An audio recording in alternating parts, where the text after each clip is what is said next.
Hi, it's me Olivia. Welcome to my channel. Please subscribe to my channel for interesting stories and visit my Patreon page for early access, link in the comment. Thanks. I hated it.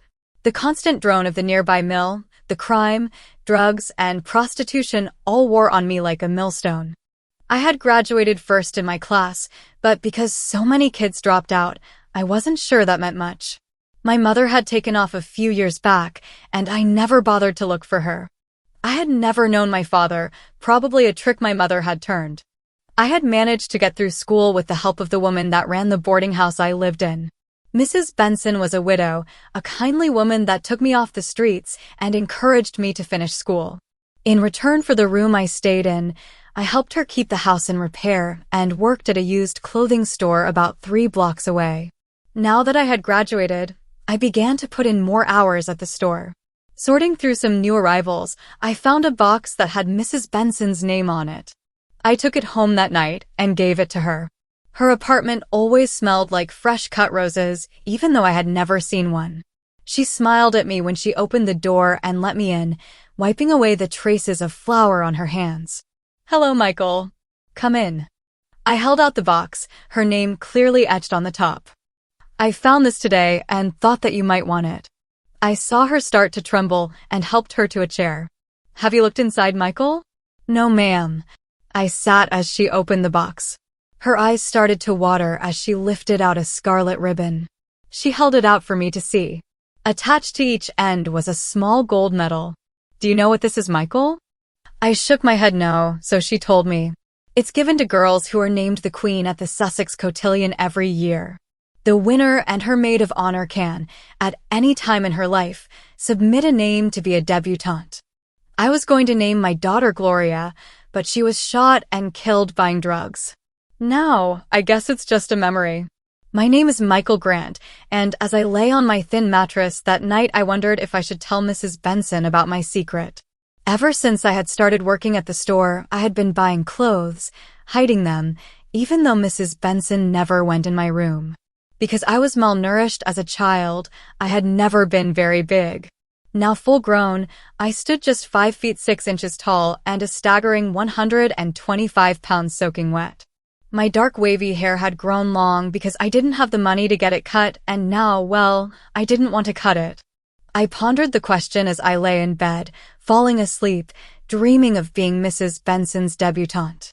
During the night, I made a decision that would change my life, one way or another, and it took all of the courage I had to do it.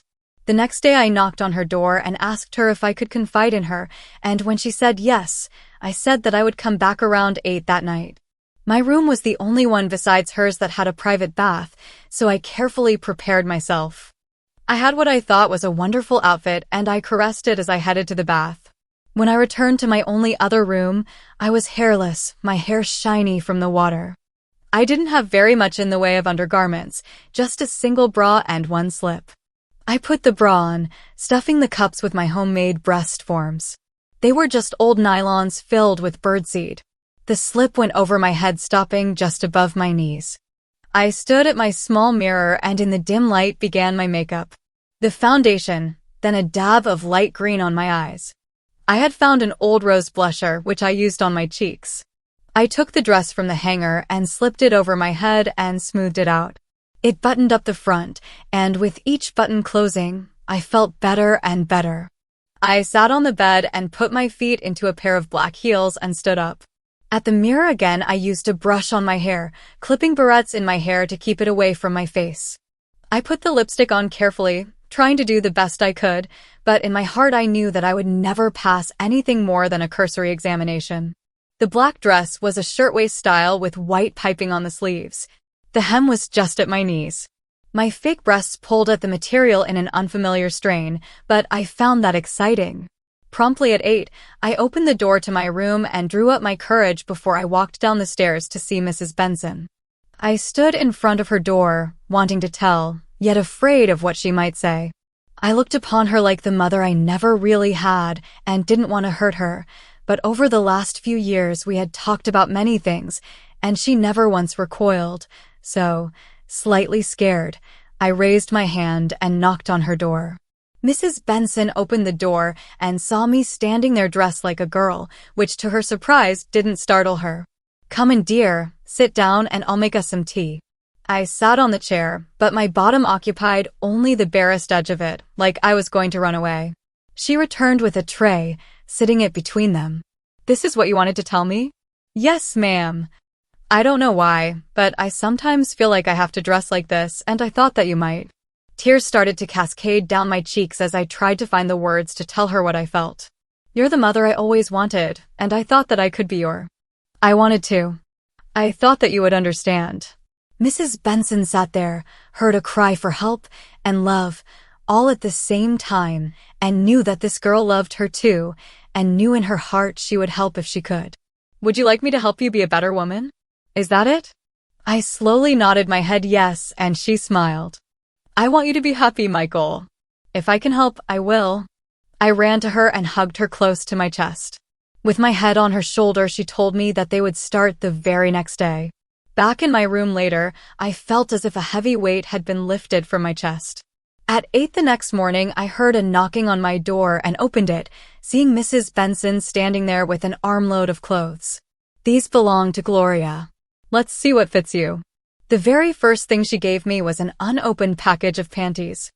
"I found these in her dresser. I hope they fit." I went in the bathroom and ripped the package open and pulled out a pair of white cotton panties. They fit perfect. I tucked myself and went back in the room. "Have you ever worn nylons, Michael?" I shook my head no as she handed me a pair. She coached me on how to put them on. The nylon against my smooth legs was a sensation I would never forget. It was electric. I immediately saw how they made my legs look better and stood up. The bra I had worn the night before was a little big on me, but Gloria's fit just right. I put my fake breasts in the cups, and we quickly decided that I had to release some of the birdseed. I poured it into the wastebasket. When I had retied the knot and put them into the cups, I saw right away how much better the bra fit. "Come in the bathroom, Michael, and I'll show you how to do makeup." The foundation color I had was okay, so I dabbed it on and, under her instruction, smoothed it out evenly. Then she handed me a small box with powder in it. "Pat this on and in a minute or so we'll brush away the excess." I did as she told me, and after I brushed my face, I saw the nice, softly smooth skin of girls my age. The eyeshadow and eyeliner were more difficult for me to master, but my desire gave me the skill I needed, and when I was finished, my eyes looked dramatically better than last night. I put the same slip that I had worn the night before on, and she handed me the same dress. This time she clipped some white earrings on my lobes and a white beaded necklace around my neck. Then she gave me a small gold watch, which I put on my left wrist. I slid my feet into the black heels and stood in front of the mirror. "Let me do your hair, Michael. Then you can look." I smiled at her as she took me by the hand and led the way to her apartment. She took me to the kitchen and had me sit down. My hair, still clean from the night before, was unruly, so she wet it down and began to trim it lightly. Using rollers and a gel, she set my hair, then had me sit under her dryer, the plastic cap holding the heat in, drying my hair in just 30 minutes. Using a brush, she began to restyle my hair, and it fell just as she had anticipated. My natural waves, enhanced by the rollers, made it easy for her. Using the scissors, she again trimmed my hair so that my bangs didn't hide my face. When she was done, she allowed me to look in the mirror. What I saw staring back at me was a pretty, 18-year-old girl. There was no doubt in my mind now. I wanted to be a girl for as long as possible. "Now that you're presentable, let's go downtown," she said as she handed me a lipstick. I started to say something, but she stopped him. "You asked me for help, Michael, and I'm helping you. Now take your purse and let's go." I was more than a bit shaky as we stepped out of the safety of the house, but as we walked along towards the bus stop, I began to realize that nobody was looking at me as if I was a boy in a dress, and began to calm down. We got off in the middle of a large shopping district, Mrs. Benson leading the way. The first store we went into didn't even have a sign on the front door, but the owner greeted Mrs. Benson like an old friend. "Gretchen, how are you? Lord, I haven't seen you in ages. Carol, this is Michelle. She lives with me now. She needs some of your special attention." Carol looked at Michelle a bit closer and saw that it was a boy and smiled. Right. Come with me, dear. Let's get you fixed up. I'll be back in a few hours, Michelle. Just do as Carol says. I was left standing there with not the faintest clue as to what Carol was going to do, but because I trusted Mrs. Benson, I was ready for whatever was going to happen. You'll have to undress, dear, down to your panties. I went in a small room and undressed as I was told. Then Carol began to transform me. It was tedious and a bit smelly, but in less than 3 hours a girl named Michelle stood in front of a mirror. I was looking at a perfect female form. All sign of my maleness was gone. I had perfect 36B breasts on my chest. Carol had fashioned lifelike breast forms that glued to my chest, defying all detection. The panty was made to resemble the female, complete with a small triangle of hair. Inside of it, I had to insert myself into a condom-like sheath so I could relieve myself. The special panty was made so that I would not have to take it off and still be able to find relief everywhere. You'll need this glue, honey.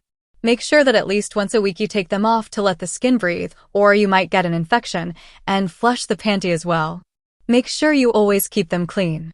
I got dressed, noting that my panties now showed the cleft of my fake mound, and smiled. The bra fit better as well, the new breast swelling against the material rising to create a nice cleavage. I stepped out of the changing room right in front of Gretchen. How is it, Michelle? Do you like it? I love it, Mom. It slipped out, and immediately Mrs. Benson liked it, but I covered her mouth in surprise. It's okay, Michelle. I kind of like it. I haven't had anybody call me Mom in a long time. Send me the bill, Carol, and thanks.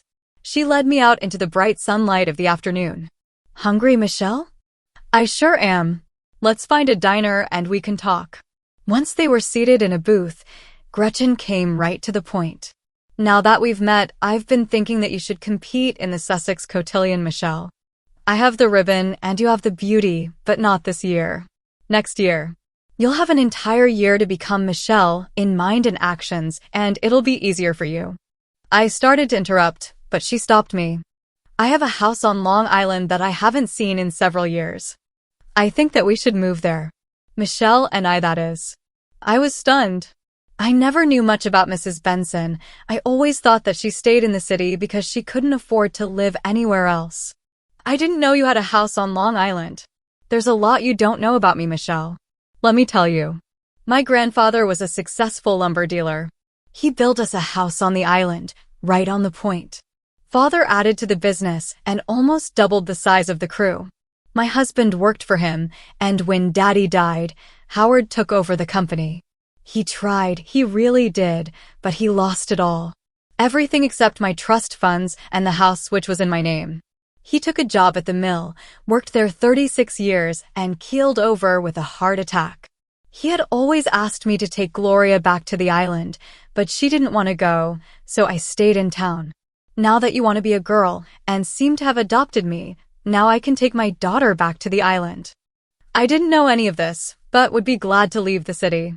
I took Mom's hand and, holding it, told her, I'll be the best daughter I know how to be. Mom, you'll need some better clothes, Michelle, especially underwear. Some new dresses and a suit, I think. I won't have my daughter looking like she stepped out of an ad for a refugee center. Trying on bras was a new experience for me, but I loved it. I found myself surrounded by satin and lace, all colors and types. I bought 3 bras, a corset, a corselet, some slips, a camisole, panties, pantyhose, 3 pairs of shoes, 4 skirts, 4 blouses, 2 suits, shorts, and several tops. Laden with packages, we took a cab home.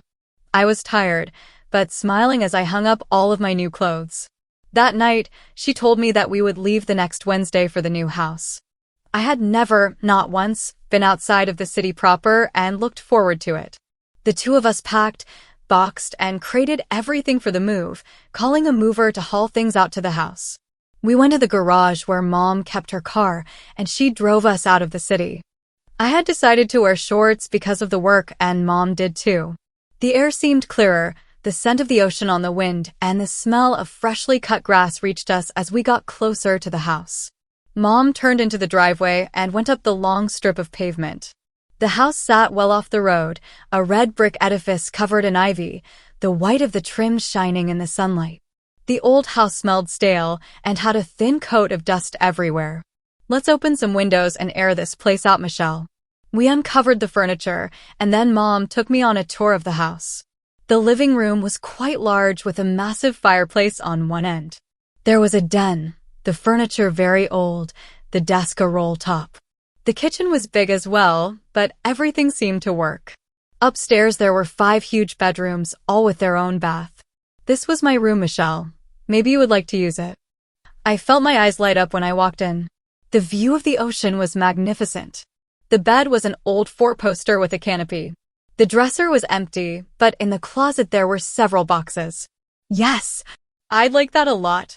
My room is down the hall. Let me show you. The master bedroom was at least twice as large as the one I would use. We'll need some help to get this house cleaned up. You clean your room and I'll call for someone to help us. I walked into my new room with a bounce in my step. It was like a dream. Never in my wildest imagination did I ever figure I would be in a house like this one. I looked in every nook and cranny before I stripped the bed. It took me all afternoon, but I managed to have everything but the carpets clean. I went to the linen closet looking for clean sheets, but there were none. Walking down the spiral staircase, I saw Mom sitting by a window. Something wrong? No, dear. Just letting all of my memories come back. Does the washer work? We have to wash the sheets and linens before we use them. I don't know. Let's find out. It worked, so I started the laundry, doing all of the linens I could find. Mom went out to the grocery, and we ate soup and sandwiches that night for dinner. The next day, plumbers, the phone company, and a maid service showed up. With our help, the house cleaned from top to bottom and shined like new by that night. The floors glowed under the new polish, the aroma of polish and wax throughout the house. Once again, we collapsed from the work. On Friday night, Mom told me to get spiffed up. We're going out to a real nice place for dinner tonight. In my room, I stripped off my clothes and once again looked at myself in the mirror. Even though I knew where they were, I had a hard time finding the seams on the special panties and breast forms. In the bath, I started the tub filling. It was one of the old cast iron ones that would allow you to stretch out and relax. I poured in some bubble bath which I found, dated 1934, and luxuriated in the warm water. I shaved my arms and legs again, and under my arms. The last thing I did was to shave my light beard. I stepped out of the tub and grabbed a towel, and then, in my bedroom, I decided to wear a pair of the satin panties, so I chose the white ones. They had lace around the legs with a small lace insert for a design. They hugged my now rounded bottom and made me feel sexy at the same time. I sat on the bed and pulled on a pair of pantyhose, feeling that sexy sensation I liked so well. At my vanity, I began my makeup with the new foundation we had bought, along with new eyeshadow, eyeliner, and blusher. The creamy foundation went on easier as I smoothed it out, making my face one even color. The powder was the new translucent type, which I patted on, then waited for it to be absorbed by the foundation. I brushed away the excess and took the eyeshadow in my hand. This time I used a light blue with a rose highlight. The deep black eyeliner went on easier. A swiftly drawn black line appeared on my upper lid. Then I used a black pencil under my eyes, smudging it with my finger. Then I used a rose blusher on my cheeks. The dress I had selected was a royal blue sheath. It was sleeveless with a square-cut neckline, the hem almost 2 inches above my knee. I took the corselet and wrapped it around myself and began to fasten the hooks. It was tight, but I saw how much it reduced my waist, my new breasts swelling in the cups. When I was done, I reached in and settled my breasts just so, making them swell a bit more. The dress slid over my head, and I had to struggle a bit to get the zipper, but finally I had it closed. My hair wasn't very messy, so I used a brush to straighten out the few errant hairs and spritzed it with hairspray. My lipstick was a deep red, and from my jewelry box I took out gold earrings with a blue enamel insert and clipped them to my ears. The necklace, also gold, hung just above my breasts. A gold watch and 2 small rings along with a gold bracelet, and I stepped into her new black patent leather heels. In front of the mirror I saw a real lady. One last thing, I used some perfume I had found. I took my purse and went down the stairs. Mom was waiting for me when I walked down the stairs. I took one look at her, and my mouth gaped open. She looked wonderful. Not at all like the dowdy old woman that I had been staying with. Her gray-streaked hair was gone now, a lustrous brown instead. Her figure was nothing less than smashing. The dress she wore was all white with red accents. Damn, you look great. So do you, dear. You look even better than I did at your age. I was right about Mom. At 56, she was not the dowdy old woman she seemed to be. She had money, a lot of it, and her figure, which had been hiding under her loose-fitting clothes, was very nice. Made up and well-dressed, she was a woman any man would be proud to have on his arm. We drove to a small restaurant, which overlooked the ocean. Many heads turned and watched us as we were escorted to our table, which made me smile. The waiter brought coffee, Mom waiting until he left before she spoke. Michelle, there are a few things we have to discuss. You and I can't maintain the house. It's simply too big. I am considering hiring a maid to help us, but that will mean that you will have to be very careful. You can never let her see you at any time, ever, not dressed as Michelle. Another thing is your lack of identification. We need to get you a new social security card for one, and since you have never driven a car, some lessons and a license. That brings up the question of your name. If you're going to be my daughter, then you should have to have my name. I called my attorney and he will be at the house with some papers for you to sign, which will legally change your name to Michelle Roberta Benson. Then you have to think about more permanent changes, like your own breasts. I was more than willing to have my own breasts, change my name, and get a new identity, which Mom saw as soon as I smiled at her. We had a quiet dinner. The band started promptly at 10. Mom was asked to dance, and she accepted his hand as he led her to the floor. I watched her as the smile on her face grew bigger. A handsome young man asked me to dance, and for the first time in my life I was held in the arms of another man. His hand in the middle of my back, his warm breath on my neck, and his take-control manner reassured me. I found it easy to follow him around the dance floor as we swayed to the music. Once we were back at the table, we had another coffee, and then left for home. Over breakfast the next morning, we talked about the major changes taking place in my life. Mom had attended a local finishing school, but it was so long ago that she wasn't sure that it was still around. If it was, then, she said, I was going to go there. It would help me with poise, manners, and a host of other feminine traits she said I would have to learn. I spent the day sorting things out and exploring the entire house. In the garage, I found a 1931 Phaeton. It looked brand new, except that the tires were flat and it had a coat of heavy dust on it. In an attic storeroom, I found trunks filled with clothes from days past, but in one trunk I found several very elegant dresses. After I had washed up, I went to my room and removed the breast forms and the panty. I felt naked somehow without them, but I acknowledged that it had to be done. In the bath, I carefully washed everything out and left them to dry. Feeling undressed, Mom and I watched television that night. Monday morning, I put everything back on and got dressed in a skirt and blouse. Wearing the minimum of makeup I could get away with, Mom and I went to see if the school was still there. It was. Mrs. Walton was an older lady, but very proper and elegantly dressed. I was admitted as a student for the fall session. Then we met with the attorney who, after hearing my story, asked if Mom had considered an adult adoption. No, but Michelle and I will talk about it later. I signed the forms, and he left. Over the next few weeks, we developed a routine which included driving lessons for me. With my new name legal, I finally had my permit. By the time school started, I had a driving license. Helen, the maid we had hired, was about Mom's age, and the two of them got along very well. Helen took charge of the house. The only room she didn't clean was mine for obvious reasons. I drove myself to the school, dressed in a white pleated A-line skirt with a red blouse. From the moment I stepped foot in the school, I worked harder than I had ever worked.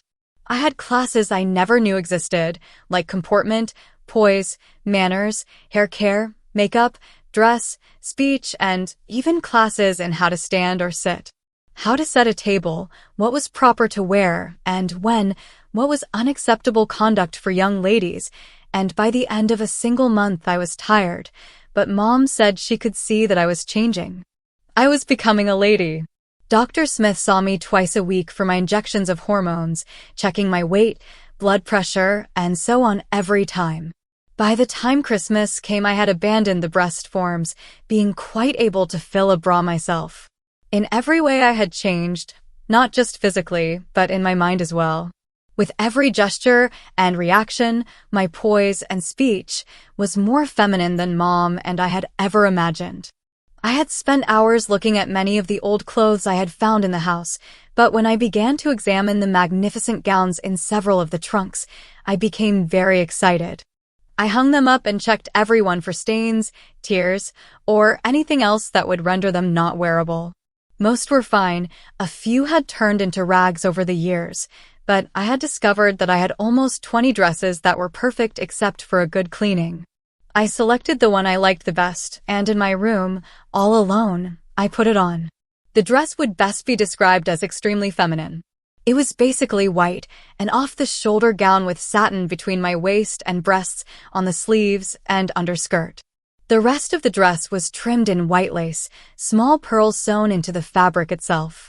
It displayed my breasts almost to my nipples, flowing to the ground in a circle almost 6 feet across. I loved it and was twirling in front of the mirror when Mom came into the room. Oh my God! I turned to see her turning almost ashen white and thought that she was going to faint. Are you all right? She had recovered, sitting on the bed looking at me. I'm fine, dear. I was startled when I saw the dress, I guess. Did I do something wrong? I'll take it off if you like. Mom stood and walked around me, her mouth in a tight line. No, you look wonderful. It suits you. In my excitement, I showed Mom all of the other dresses I had found. I haven't tried them all on yet, but this one was so pretty, I couldn't resist it. The smile on my face made her smile. That dress is almost 70 years old, Michelle. My mother wore it when she competed in the Sussex Cotillion. I have a picture of her if you would like to see it. Sure. You wait right here, Michelle. Don't change. I'll get the picture. It was a picture of a very pretty young girl that was obviously standing on the huge patio that faced the water. Her hair had been done up in a bun, her smile radiant even across the many years. She was very pretty, wasn't she? I held the picture in my hand, an unseen force making me hold it tight. I see that you were unable to fasten several of the buttons, Michelle. Let me see what else you found. There should be a corset in there somewhere. They looked through several boxes before we found it. She held it up so that I could see it. That looks like something out of a torture chamber. It might be, dear. Let's try it. The dress will fit so much better. First, she told me to wear a camisole. It will help if the corset starts chafing. Then she wrapped it around me and began to fasten the heavy hooks. The laces, old as they were, still looked in good shape, and when Mom began to tighten them, I huffed a few times as the laces got tighter, and my ribcage felt like it was being crushed. Just a little more, Michelle. Lift your arms and take a deep breath. With one last pull, she managed to make the sides of the corset meet. I could still breathe, but my waist looked absolutely tiny, and I was unsure if I could bend over. This is tight. I'm sure it is, Michelle, but now the dress will fit much better. Let's try it. She was right. The dress looked wonderful on me, my tiny waist accented by the trim of the dress, my breasts lying in the cups of the bra, swelling against the new garment, almost overflowing the dress. Want to try on some of the others while we're at it, Michelle? Sure, why not? We spent a pleasant afternoon trying on the dresses, Mom taking pictures of me in every one. Several of them looked absolutely wonderful on me, so I set them aside for cleaning right away. That afternoon, I also discovered the pain women have to undergo to achieve a perfect figure and the complexity of some of the clothing. Besides the corset, I had to learn how to walk while wearing 7 or 8 petticoats or a hoop skirt, and don't forget that every one of those dresses buttoned up the back, each with at least 30 buttons. That night we sat watching television, Mom knitting, as she liked to do, when I saw a news flash come on. Look, it was an announcement that the grand ballroom where the cotillion was held was on fire. We watched the news as the announcer gave a description on the fire and how badly burned the building was. We could see the flames as they reached up and licked the sky, the glow of the fire burning away our hopes of my becoming a debutante. The next day we went to the scene of the fire. The building was in ruins. All of the walls were down, Only the faint aroma of burned wood hung in the air. That looks like the end of our plan, Michelle. She had really been looking forward to having a daughter in the pageant, and now, well, it didn't look like it was going to happen this year. Let's go home, Mother. We can't do anything here. I drove us home, and on the way we heard on the radio that the ball was going to be held at the palace. It was a huge hotel that catered to tourists, but for this event they postponed several events so the ball could be held there. Looks like you were wrong. I'm going to be in the pageant, I guess. As the time drew near, I began to wear the corset every day so I could get used to it, and after just a week I felt it was too loose. Mother and I went to the local lingerie store, and I was fitted for another one, smaller, with a 21-inch waist. I wore that one from that day on. On the morning of the ball, Mom and I, along with Helen, went to the beauty salon to get the works, hair, nails, and a facial. I was in seventh heaven as they worked on me. Every dream I ever had was coming true. When we left the salon, we went straight home where I took a long hot bath, soaking in bubble bath that made my skin feel even smoother and softer. I checked every inch of my body for stray hairs and shaved away any that I found. My facial hair was light, and when I shaved as close as possible, I saw that I could almost go without makeup. Mom came in and plucked my eyebrows into a thin, high, feminine arch. Then I started dressing, a tedious process at best. I decided to do my makeup first, starting with a foundation and powder, then eyeshadow in a soft green with gray and copper highlights. Eyeliner in sable black outlined my eyes, and mascara made my lashes longer and lusher. Wearing just the white satin panties, I slipped the corset around myself and fastened the 7 hooks in the front. Pulling on the laces, I compressed my waist and then tied the laces in a knot. I settled my breasts in the cups of the bra so that the nipples were just held in, then smiled at my reflection in the mirror, and went to the closet and pulled out the petticoats. They were stiff, and when I stepped into them I saw just how wide the dress would be. Mom came in and helped me put the dress on and fastened up all 30 buttons. She fussed a bit with the decollet of the dress. I wanted to show more cleavage while Mother said no. We compromised, and I showed enough to interest, but not enough to create a show. I wore long-sleeve white satin gloves that came to my upper arm, white satin shoes with pearls sewn on, a gift from Helen, and an old family ring on my right hand. Around my neck I wore a diamond choker that I had not seen before, with a matching bracelet. Mom used a lipstick pencil, then a brush to put my lipstick on, then I put on some perfume. My purse was a small white satin clutch bag with pearls on it. Mom wore a ball gown in green, while Helen wore one in blue. We 3 ladies all looked beautiful.